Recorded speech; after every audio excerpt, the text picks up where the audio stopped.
Morning বন্ধুরা, ত্রিপুরা আগরতলার ছোট্ট একটা গ্রাম থেকে আমি মৌ তোমাদের সবাইকে অনেক অনেক ভালোবাসা জানাই আমার ব্লগ চ্যানেলে। আশা করি যে যেখান থেকে ভিডিওটা দেখছো ভালো আছো, সুস্থ আছো। এখন বাজে ওই 8:30টার মতো। আজকের ভিডিওটা একটু দেরি করে শুরু করেছি, সমস্ত বাসি কাজ হয়ে গেছে, তোমাদের দাদাও চা খেয়ে চলে গেল।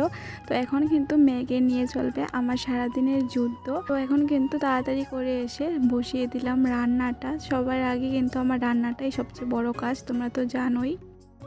জানো তো বন্ধুরা, কালকে সারাটা দিন বৃষ্টি ছিল, রাত্রেও বৃষ্টি হয়েছিল। আর সকালবেলা বারান্দার অবস্থাটা যা হয়েছিল, ভাবলাম আগে রান্নাটা বসাই, তারপর এসে বারান্দাটা মুছবো। দেখবে বন্ধুরা, বৃষ্টি হলে কিন্তু বারান্দার অবস্থা ভীষণ খারাপ হয়ে থাকে। বৃষ্টির ছিটার সঙ্গে সঙ্গে কিন্তু বারান্দায় অনেক বালু ওঠে, তাই বারান্দাটা যতক্ষণ মুছবো না একদম ভালো লাগে না। কপি দিয়ে আলু দিয়ে রান্না করব মাছের ঝোল। তো তরকারিটা তো ওই সময় বসিয়ে গেলাম, তো এখন একটু হয়ে এসেছে, পরে কিন্তু এসে মাছ দিয়ে দিচ্ছি। মাছটা একটু ঝোলের সঙ্গে ফুটলে কিন্তু তেল মশলাগুলি মাছের ভিতরে ঢুকবে আর খেতেও বেশ ভালো লাগবে। আর এই আনসিজনের সবজি তো রান্না করছি, জানি না কীরকম লাগবে। কপি কিন্তু এখনের সিজনের সবজি নয়, এনেছে যেহেতু টাকা খরচ করে রান্নাটা করে নেই। বন্ধুরা, যারা এখন পর্যন্ত আমার ভিডিওটার সাথে আছে, তোমাদের সবাইকে অনেক অনেক ভালোবাসা জানাবো এতটা সাপোর্ট করার জন্য। আর যারা এই প্রথমবার আমার ভিডিওটা দেখছো, যদি একটু হলেও আমার ভিডিওটা তোমাদের ভালো লাগে থাকে, তাহলে অবশ্যই চ্যানেলটা সাবস্ক্রাইব করে আমার পাশে থেকে যেও। আর যারা আগে থেকে চ্যানেলটা সাবস্ক্রাইব করে আমার পাশে রয়েছে, তোমাদের সবাইকে অনেক অনেক ভালোবাসা জানাই গো, এতটা ভালোবাসা আর এতটা সাপোর্ট দেওয়ার জন্য। আমার কিন্তু বাইরে ঘরে কাজ করতে হতে তরকারিটা হয়ে গেছে, ভাত অনেক আগেই হয়ে গেছিলো যখন বাসি কাজ করছিলাম, তো নামিয়ে নিলাম তরকারিটা। আর প্রত্যেক দিনের মতো কিন্তু দুইটা বাটিতে করে আলাদা করে রেখে দেবো, একটা বাটিতে রাতের জন্য আর একটা দিনের জন্য আর কি। যেহেতু গরমের দিন বুঝতেই পারো, বেশি নাড়াচাড়া হলে কিন্তু তরকারিটা নষ্ট হয়ে আসে, রাত্রে কিন্তু খেতে ভালো লাগে না। তো বন্ধুরা, আমার রান্না শেষ, আমি এখন চলে আসলাম উঠানটা ঝাড় দিতে। তো চলো উঠান ঝাড় দিতে দিতে তোমাদের মিষ্টি মিষ্টি কমেন্টের উত্তর দিই। কালকের ভিডিওতে কমেন্ট করেছে এমজি মানি সরকার, কল্যাণপুর রতিয়া থেকে ব্লগটা দেখেছে। দাদাভাইকে প্রথমেই জানাই অনেক অনেক ভালোবাসা আমার ব্লগটা দেখার জন্য আর এত সুন্দর একটা কমেন্ট করার জন্য। আর জানো তো বন্ধুরা, সবচেয়ে ভালো লাগার বিষয় যেটা হলো, ওইটা হলো আমার জন্মস্থান, তার মানে কল্যাণপুর আমার বাবার বাড়ি। ভীষণ ভালো লাগে জানো তো, যখন ওই জায়গা থেকে কেউ আমার ভিডিও দেখে বা সুন্দর সুন্দর কমেন্ট করে। তোমাদের সবাইকে অনেক অনেক ভালোবাসা জানাই গো, আমাকে এতটা ভালোবাসা সাপোর্ট দেওয়ার জন্য। আমার মেয়েকে খাওয়ানো দাওয়ানো হয়ে গেছে, মেয়ে মার সঙ্গে চলে গেছে রাস্তার দিকে ঘুরতে। তো সকালবেলা না রান্না করার শেষে কিন্তু রান্নাঘরটা গুছানো হয়নি, মুছামুছি করা হয়নি। তো যেহেতু এখন মেয়েটা চলে গেছে মার সঙ্গে, তো এখন কিন্তু আমি টুকটাক যে কাজগুলি থাকে আর কি, এগুলি করে নেব। বিকেলে যে টুকটাক কাজগুলি থাকে এগুলি করে নেব, আর রান্নাঘরটাও ভালো করে গুছিয়ে নেব। তো চলো বন্ধুরা, এখন আমার বিকালে টুকটাক কাজকর্ম তোমার সঙ্গে শেয়ার করব। আর বাইরে তো সেরকম কথাই বলা যায় না, কারণ এত আমি কিন্তু প্রত্যেক দিন বিকেলেই চেষ্টা করি আগের দিনের কিছুটা কাজ কমিয়ে রাখার জন্য। সকালবেলা তো এমনিতেই জল দেই সব দিকে, কিন্তু আবারও বিকেলবেলা সব দিকে জল দিয়ে রাখি। গরমের দিন বুঝতেই পারো, জলটা একটু বেশি লাগে সব দিকে আর কি। কালকের ভিডিওতে ব্লগার চন্দনা থেকে দিদিভাই কমেন্ট করেছে যে দিদিভাই, তোমার প্রথম দিন থেকেই আমি চ্যানেলটা সাবস্ক্রাইব করে রেখেছি, কারণ যারা ভিডিও বানায় তাদের সবাইকে সাবস্ক্রাইব করে রাখা উচিত। আর তুমি প্রথম থেকেই কষ্ট করে ভিডিও বানাও, তা দেখেই বোঝা যাচ্ছে। প্রথমেই জানাই দিদিভাইকে অনেক অনেক ধন্যবাদ আমার ভিডিওটা দেখার জন্য আর এত সুন্দর একটা কমেন্ট করার জন্য। তো সত্যি কথা বলতে, যখন তোমরা আমার এই ভিডিওগুলি দেখো বা এত সুন্দর সুন্দর কমেন্ট করো, জানো তো বন্ধুরা, আমার কষ্টগুলি উদাও হয়ে যায়। তোমাদের জন্য এতটা কষ্ট করি, আর জানি না কোনোদিন কিছু করতে পারবো কি না, তবে এভাবে আমার পাশে থাকো, অনেক অনেক ভালো লাগে গো এত সুন্দর সুন্দর কমেন্ট প্রত্যেক দিন পাই তার জন্য। তো বন্ধুরা, সকালবেলা কিন্তু আমি রান্না করার পর রান্নাঘরটাকে আর পরিষ্কার করতে পারিনি সেরকম ভালো করে, তাই কিন্তু মেয়েটা যেহেতু বিকেলবেলা চলে গেল ঘুরতে, আমি কিন্তু এখন রান্নাঘরটাকে ভালো করে পরিষ্কার করে নিচ্ছি। আর প্রত্যেক দিন জানো তো রান্না শেষে পরিষ্কার করতে হয়, এরকম করে না হলে কি বলো তো, যেহেতু কাঠের ঘর ভীষণ গুণের গুঁড়া পরে সমস্তটা ভরে যায় আর কি, একদিন না পরিষ্কার করলে পরের দিন কিন্তু একটু বেশি কষ্ট হয়।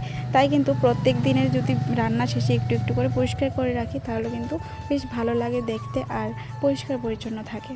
বন্ধুরা তোমরা হয়তো শুনতে পাচ্ছ আমার ভয়েস ওভারে ঘন্টার আওয়াজ, কেননা মা পূজা দিচ্ছে আর আমি কিন্তু ঘরের পিছনের দিকে এসে ভয়েস ওভারটা দিচ্ছি, কারণ মেয়েটা এখন ঘুমিয়েছে, এখন উঠলে তো আর ঘুমাতে চাইবে না। আর তারপর কিন্তু আমি আর ভয়েস ওভারটাও দিতে পারবো না মেয়েকে নিয়ে, আর তার মধ্যে যদি না দিই এখন তারপরে কিন্তু আর টাইমের মধ্যে আমি ভিডিওটা আপলোড দিতে পারবো না। দেখো বন্ধুরা, তোমাদের সঙ্গে গল্প করতে করতে আমার কিন্তু রান্না করে মোটামুটি কাজ কমপ্লিট হয়ে গেছে। রাতে তো সেরকম রান্না কিছু করতেই হবে না, যেহেতু সকালে একবারে রান্না করে নিয়েছি। আর কৌটোটাতে না চিনি ছিল না, তাই একটু ঢেলে রেখে দিয়েছি। আমি কিন্তু প্রত্যেকদিন বিকেলে এরকম টুকটাক কাজগুলি যেগুলি থাকে ছোটো নাটু সবটি কিন্তু করে নেওয়ার চেষ্টা করি। আমাদের প্রত্যেকটা বাড়ির বউকে কিন্তু সংসারের প্রতিটা কাজ ভালোবেসে দায়িত্ব সহকারে করতে হয়, যেহেতু সংসারটা আমাদের কিন্তু ভালো করে গুছিয়ে পরিপাটি করে রাখতে হবে, তাই না? একই প্রত্যেক দিন একই কাজ একই রুটিন, তারপরেও কিন্তু আমরা ভালোবেসে কাজগুলি করে থাকি, কারণ আমাদের সংসার, তাই না বলো? গুছিয়ে তো রাখতেই হবে। বাইরের যে আলনাটা ছিল এটাকে কিন্তু ভালো করে একটু মুছে মেয়ের জুতোগুলি এর উপরে রেখে দিচ্ছি, যদিও থাকবে না তারপরেও রেখে দিলাম।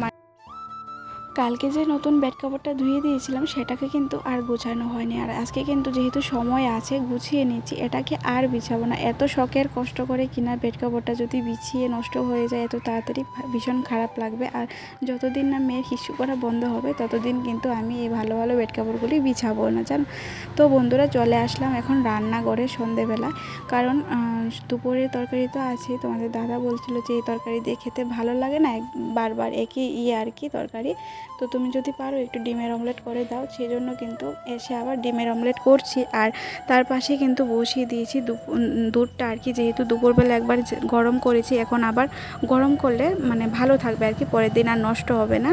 তো তারপর কিন্তু একসঙ্গে বসিয়ে দিলাম চা, সবার জন্য একটু চা করে নেব। বন্ধুরা আজকে আমি জানি আমার ভিডিওটাতে অনেক ব্যাকগ্রাউন্ড সাউন্ড আছে, কিছু করার নেই বন্ধুরা, একটু কষ্ট করে মানিয়ে নিও, ব্যাকগ্রাউন্ডটা একটু ইগনোর করে আমার পুরো ভিডিওটার সাথে থেকো।